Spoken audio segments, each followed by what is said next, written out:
بڑے افسوس کے ساتھ یہ کہنا چاہتا ہوں کہ آج تیسری دفعہ مسلسل باوجود اس کے کہ ہائی کورٹ اسلام آباد کے چیف جسٹس عامر فاروق صاحب کا ڈائریکٹ آرڈر ہے کہ مجھے اجازت دی جائے، عمران خان صاحب تک رسائی دی جائے، ملنے دیا جائے ان کے کیسز کے دوران بطور وکیل اور بطور ان کے ایک سیاسی کارکن، ایک ایم این اے کے، لیکن آج ایک بار پھر مجھے نہیں ملنے دیا۔ میں اس بات پہ حیران ہوں کہ تمام وکلاء اور تمام لیڈرشپ، میڈیا سب جا سکتے ہیں، لیکن علی محمد پہ کاٹا ہے۔ یہ کاٹا کیوں ہے؟ کیا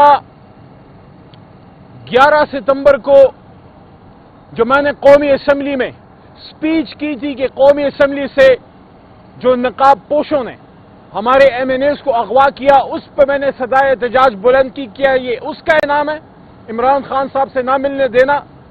یا جو پھر 26ویں آئینی ترمیم پہ صدائے احتجاج بلند کی کہ لوگوں کو اٹھوا کے، اغوا کر کے، ان کے بچوں کو اٹھوا کے، غائب کر کے، لالچ دے کے، دوست داندلی سے جو آئینی ترامیم پاس کر رہے ہیں، یہ آئینی ترامیم نہیں ہے، یہ آئینی تقسیم ہے۔ یہ پاکستان کے آئین اور سپریم کورٹ پہ حملہ ہے۔ کیا حق بات کہنے کا یہ انعام ہے کہ سب تو عمران خان سے ملنے جا سکتے ہیں لیکن علی محمد نہیں جا سکتا؟ علی محمد نے ہمیشہ پاکستان کی سلامتی، عمران خان صاحب، پاکستان تحریک انصاف اور ملک کی بقا کی بات کی ہے۔ اگر میں پارلیمنٹ کی ساورنٹی کی بات کرتا ہوں، اگر میں یہ کہتا ہوں کہ لوگوں کو اغوا کر کے نہیں، ان سے ڈائیلاگ کر کے ترامیم پاس کریں، مطمئن کریں، پارلیمنٹیرینز کو اجازت دی جائے کہ وہ اپنی پارلیمنٹ میں اپنی ضمیر کی آواز پہ پارلیمنٹ میں قانون سازی کر سکیں، تو آج ایک بار پھر 11 ستمبر، 28 اکتوبر اور 30 اکتوبر کو یہ ہیٹرک کر لی ہے اڈیالہ جیل کے سپرڈنٹ صاحب نے اور ان کی انتظامیہ نے کہ مجھے نہیں جانے دیا۔ میرا تو سب کو پتا ہے، میں تو آخری بال تک کھیلنے والا کھلاڑی ہوں۔ پلٹنا جھپٹنا، جھپٹ کر پلٹنا، لہو گرم رکھنے کا ہے ایک بہانہ۔ پرندوں کی دنیا کا درویش ہوں میں، کشاہی بناتا نہیں آشیانہ۔ اگر کسی کو نہیں پتا کہ علی محمد کون ہے تو جا کے 9 اپریل کی سپیچ دیکھ لو۔ جب کوئی نہیں ہوتا تو علی محمد کھڑا ہوتا ہے، علی کا کام ہی کھڑا ہونا ہے۔ تو آج انشاءاللہ میری پٹیشن اسلام آباد ہائی کورٹ میں توہین عدالت کی موو ہو جائے گی۔ میں چاہوں گا کہ اسلام آباد ہائی کورٹ اور چیف جسٹس صاحب پھر اپنی طاقت بتائیں کہ وہ اپنا حکم امپلیمنٹ کر سکتے ہیں۔ میں تحریک انصاف کے چیئرمین یا تحریک انصاف کے جنرل سیکرٹری کا حکم لے کے نہیں آیا تھا، میں اسلام آباد ہائی کورٹ کے چیف جسٹس کا حکم عدالت سے لے کے آیا تھا۔ یہ زیادتی میرے ساتھ نہیں ہو رہی، یہ توہین اسلام آباد ہائی کورٹ اور چیف جسٹس عامر فاروق صاحب کی ہو رہی ہے۔ آج پٹیشن موو ہوتی ہے اور کل اگر لگ جائے تو عدالت میں پھر چیف جسٹس صاحب کے سامنے اپنا مدعا رکھیں گے کہ یہ آپ کا آرڈر ہے اور یہ اس کی حیثیت ہے کہ اڈیالہ جیل میں بیٹھے سپرڈنٹ صاحب اور ان کا عملہ اور پتہ نہیں کس کے حکم پہ، ان کی شاید ہو سکتا ہے کہ وہ مجبوری ہو، پھر آ کے وہ مجبوری عدالت میں بتا دیں۔ آج کی پروسیڈنگ پہ بات کرتے ہیں۔ بہت خوشی ہوئی آج، میں تو اس وقت نہیں تھا لیکن بتایا گیا کہ بشرا بی بی اندر گئی ہیں اور ان کی سسٹرز بھی، اور بڑے دنوں بعد بشرا بی بی کو اجازت ملی ہے سابق وزیر اعظم اور اپنے شوہر سے ملاقات کی۔ ہم اس بات پہ خوش ہیں۔ بڑی باتیں ہوتی ہیں کہ بشرا بی بی پشاور میں ہیں یا علیمہ آپا کو کیوں چھوڑا گیا؟ اس لیے چھوڑا گیا کہ مزید آئین میں گنجائش نہیں تھی، مزید قانون میں گنجائش نہیں تھی۔ اور میں سب کو یہ کہنا چاہتا ہوں، پورا پاکستان ہمارا ہے، بشرا بی بی کی مرضی ہے، چاہے بنی گالا رہیں، چاہے وہ زمان پارک میں رہیں، چاہے پشاور میں رہیں، جب تک ہمارے پاس خیبر پختونخوا میں سب کو یہ کہنا چاہتا ہوں پورے پاکستان کو کہ پختونوں کو، پختونخوا والوں کو پتہ ہے اپنی عزت، اپنی بیٹی اور عمران خان صاحب کی وائف ہم سب کی عزت ہیں، ان کی حفاظت کیسے کی جاتی ہے۔ جب تک وہاں پہ انشاءاللہ امن میں ہوں گی اور جب یہاں پہ آئیں گی پورا پاکستان کی حفاظت کے لیے آئے گا۔ جہاں تک اس بات کا تعلق ہے کہ پاکستان میں آئین اور قانون کی حکمرانی ہو، میں نے کل یہ بات کی تھی اور میں دعوے سے یہ بات کرتا ہوں، اگر پاکستان میں جمہوریت ہوتی، اگر پاکستان میں جمہوریت ہوتی تو آج تحریک انصاف کی حکومت ہوتی۔ 178، 180 نہیں، 175 نہیں، 178، ایک دن یہ فگر اللہ کے حکم سے کلیئر ہوگی آپ کے سامنے. 178 سیٹیں جیتنے کے بعد اگر ایک جماعت حکومت نہیں بنا پائی، اس کا مطلب ہے نہیں بنانے دیا گیا، اس کا مطلب ہے جمہوریت نہیں ہے. اور اگر آئین و قانون کی حکمرانی ہوتی، اگر پاکستان میں آئین و قانون کی حکمرانی ہوتی تو عمران خان جیل میں نہ ہوتے، وہ لوگ جیل میں ہوتے جنہوں نے پاکستان کا یہ کباڑہ کیا ہے. آخری بات، کل پارلیمنٹ ہاؤس کے سامنے مڑ رہا تھا، کچھ موجودہ حکمرانوں کی تصویریں دیکھی، دل میں ویسے ہی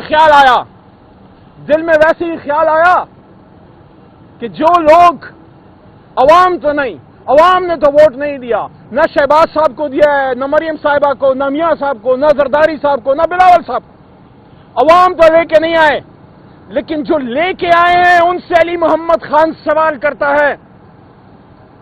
مانا کہ پاکستان تجربہ گاہ ہے، لیکن کتنے تجربے کرنے پڑیں گے مزید؟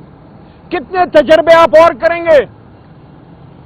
یہ وہ جنریشن ہے، یہ وہ قوم ہے جو بڑی ہو گئی ہے ان سیاستدانوں کو دیکھ دیکھ کے. 77 سال میں صرف 3.5 سال ہماری حکومت تھی، اور سن 85 کے بعد جب جمہوریت بحال ہوئی ہے، یا میاں صاحب کی حکومت ہے یا بھٹو فیملی کی، 2 دفعہ بے نظیر صاحبہ، 3 دفعہ میاں صاحب، 2 دفعہ ان کے بھائی. تو پاکستان کی تباہی کے اگر کوئی ذمہ دار ہے ہم تو نہیں، یہ لوگ ہیں.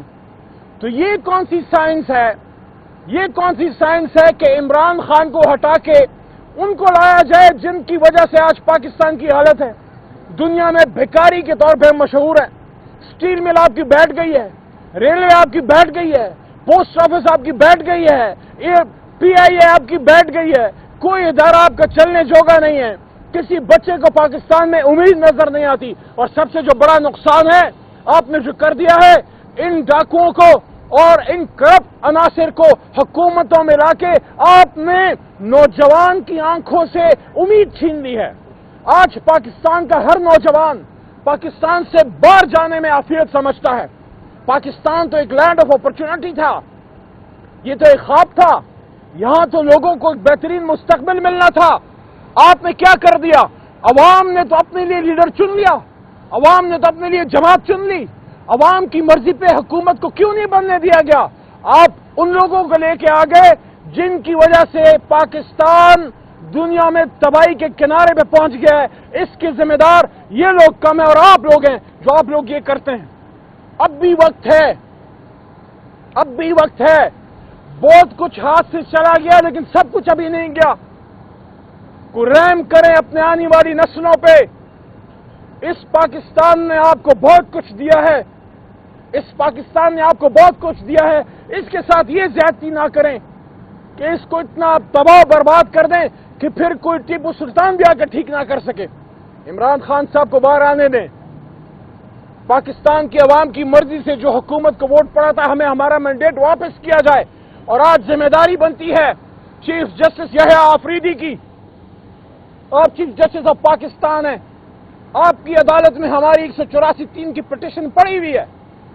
آپ کے پیشرو قاضی فائز عیسی صاحب نے کہا تھا کہ یہ فیصلہ پتھر پہ لکیر ہے، پاکستان میں الیکشن ہوگا. لیکن کیا آزاد شفاف تھا؟ پوری دنیا کہتی ہے کہ الیکشن پہ بہت بڑا ڈاکہ پڑا ہے. چیف جسٹس صاحب، محترم آفریدی صاحب، آپ سے ہماری استدعا ہے، باوجود اپنی بے شمار ریزرویشنز کے جو 26ویں آئینی ترمیم پہ ہے، ہم نے آپ کو ویلکم کیا ہے اس امید پہ کہ آپ وہ انصاف کریں گے جو انصاف قاضی فائز عیسی صاحب نہیں کر سکے. اور سب سے اہم انصاف یہ ہے کہ 184(3) کے نیچے جو ہماری پٹیشن پڑی ہوئی ہے، آپ 8 فروری کے الیکشن کا آڈٹ کیجئے تاکہ دودھ کا دودھ اور پانی کا پانی ہو جائے. آپ کمشنر راولپنڈی کو بلائیے، اس سے پوچھئے کہ کیا ڈرامہ، کیا فراڈ ہوا تھا، اور یہ بھی انشور کیجئے کہ الیکشن کمیشن سپریم کورٹ کے فیصلوں پہ عمل درآمد کرے. یہ سپریم کورٹ تبھی سپریم ہے جب اس کے فیصلے پہ عمل ہوگا، نہیں ہے تو پھر کوئی حیثیت نہیں رہ جائے گی. جو 8 جج صاحبان نے فیصلہ کیا تھا تحریک انصاف کے حق میں ریزرو سیٹوں کا، اور اس کے ساتھ ساتھ تحریک انصاف کو ممبران کو اجازت دینے کا کہ اپنی جماعت میں جائیں، ہمیں ہمارا بلہ، ہمارا نشان واپس کیا جائے، ہمیں ہماری ریزرو سیٹیں واپس کی جائیں، اور اگر اس ملک میں جمہوریت سے چلانا ہے تو پھر آپ کو جمہور کی ماننا پڑے گی، اور جمہور نے اپنا فیصلہ 8 فروری کو دے دیا تھا کہ کون بچائے گا پاکستان؟ اللہ کے